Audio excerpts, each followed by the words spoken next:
Delta airlines की परवाज को शदीद झटके, हंगामी लैंडिंग, 25 मुसाफिर जख्मी।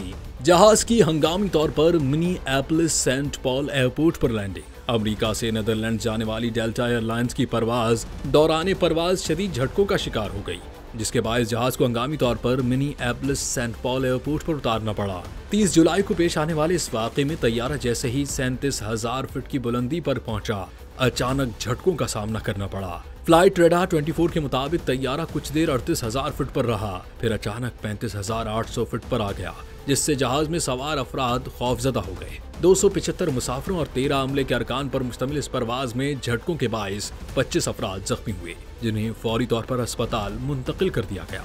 डेल्टा एयरलाइंस ने वाक़े पर अफसोस का इजहार करते हुए कहा कि मुसाफिरों की हिफाजत अव्वलीन तरजीह है और उनकी केयर टीम मुतासरा अफराद से मुसलसल राबते में है।